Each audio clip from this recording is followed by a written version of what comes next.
Breaking news కర్రెగుట్టలపై బలగాలు పట్టు సాధిస్తున్నాయి.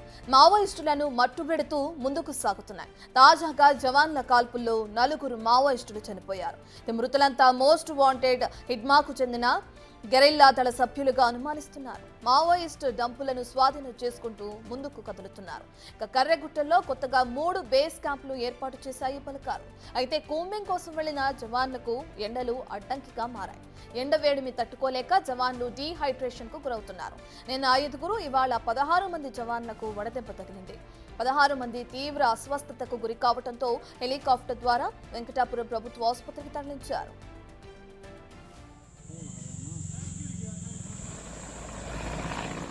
ఈ సంబంధించిన పూర్తి డీటెయిల్స్ అందించడానికి వరంగల్ నుంచి మా ప్రతినిధి వేణు లైవ్ లో జాయిన్ అవుతున్నారు. రైట్ వేణు.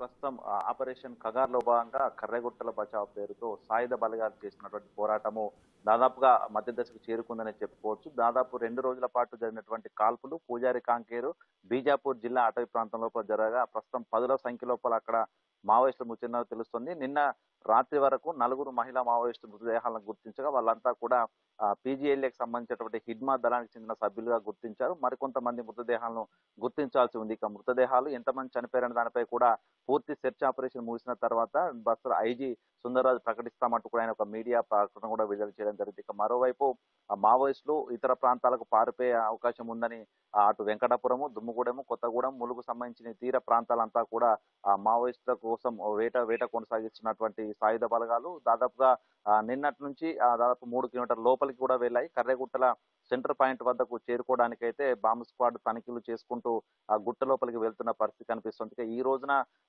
సిఆర్పిఎఫ్ చెందినటువంటి ఉన్నతాధికారులు ఈ రోజు వెంకటాపురం బేస్ క్యాంప్ వద్దకు చేరుకొని పరిస్థితిని సమీక్షించబోతున్నారు. దీనికి సంబంధించి ఉదయం నుంచే బాంబ్ స్క్వాడ్ తనిఖీలు చేస్తూ కూడా పూర్తిగా హై అలర్ట్ అయితే వెంకటాపురం మండలానికి సంబంధించిన పరిసర ప్రాంతాల్లో సాయుధ బలగాలు అమలు చేసిన పరిస్థితి కనిపిస్తూ ఉంది. ఇక ఓవైపు బీజాపూర్ నుంచి పూర్తి స్థాయి లోపల కర్రెగుట్టల వైపు చొచ్చుకొస్తున్న బలగాలు, మరోవైపు వెంకటాపురం నుంచి అటు ఛత్తీస్గఢ్ బార్డర్ వైపు వెళ్తున్న బలగాలతో కంప్లీట్ గా కాల్పుల మోత అయితే ఆ ఏరియాలో కొనసాగుతున్న పరిస్థితి. అయితే దీనికి సంబంధించి కూడా కేంద్ర ప్రభుత్వము పూర్తి రహస్యంగా ఉంచాలంటూ కూడా ఆపరేషన్ ఉంచాలంటూ అధికారులకు ఆదేశాలు జారీ చేయడంతో దీనికి సంబంధించి ఎటువంటి సమాచారం కూడా బయటికి రాకుండా సాయుధ బలగాలు అయితే జాగ్రత్త పడుతున్నాయి. ఇక ప్రధానంగా హిడ్మాన్ టార్గెట్ చేస్తూనే ఈ యొక్క ఆపరేషన్ కగార్లో భాగంగా కర్రెగుట్టలే తన స్థావరంగా ఉన్నాయంటూ నిఘా వర్గాలు ఇచ్చిన సమాచారంతోనే పూర్తి స్థాయి లోపల ఇక్కడ దాదాపు 10కి పైగా బేస్ క్యాంపులు ఏర్పాటు చేయడానికి సాయుధ బలగాలు నిశ్చయించుకున్న ప్రస్తుతం ఇప్పటికి ఈ 4 రోజుల ఆపరేషన్ లో భాగంగా దాదాపు 3 పైగా బేస్ క్యాంపులు కాంకేర్ అటవీ ప్రాంతం శివారు లోపల ఏర్పాటు చేసుకున్నాయి. ఇక మరో 7 నుంచి 8 క్యాంపులు ఏర్పాటు చేసుకుని కంప్లీట్ గా కర్రెగుట్టలను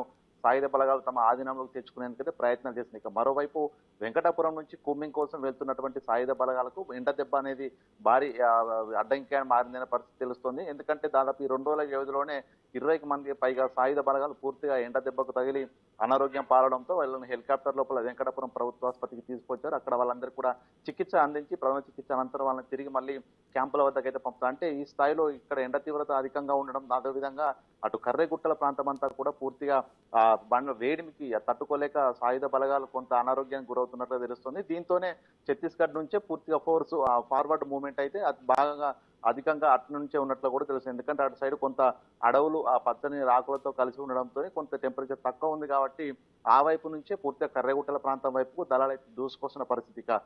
హిడ్మాకు సంబంధించి దళం మొత్తం మట్టుబెట్టే వరకు కూడా పూర్తి స్థాయి ఇన్ఫర్మేషన్ బయటకు ఇవ్వమంటూ చెప్తున్న నేపథ్యం లోపల దాదాపు ఈ 2-3 రోజుల లోపల ఒక కీలకమైన ప్రకటన అది సాయుధ బలగాలకు సంబంధించిన ఉన్నతాధికారులు ఇచ్చే అవకాశం అయితే కనిపిస్తుంది. మొత్తానికి ఓవైపు అడవుల్లోకి వెళ్తూనే ఇప్పటికి 220కి పైగా ఆ డంపులను స్వాధీనం చేస్తున్నారు. ఆ డంపుల లోపల డిటోనేటర్లు, పూర్తిగా బాంబ్ మందుగుండు సామాగ్రి, విప్లవ సాహిత్యము, అదేవిధంగా తినుబండారాలకు సంబంధించినటువంటి పూర్తి స్థాయి వస్తువులను కూడా సాయుధ బలగాలు స్వాధీనం చేసుకుంటూ ఒక్కొక్క గ్రామాన్ని కూడా తమ అదుపులోకి అయితే తీసుకుంటున్న పరిస్థితి. దీనికి సంబంధించి మరికొద్ది రోజుల్లోనే ఒక కీలకమైన అప్డేట్ కర్రెగుట్టలకు సంబంధించి హిడ్మా దళాన్ని పూర్తిగా మట్టుబెట్టిన తర్వాతనే అధికారులు ఇచ్చే అవకాశం కనిపిస్తా ఉంది.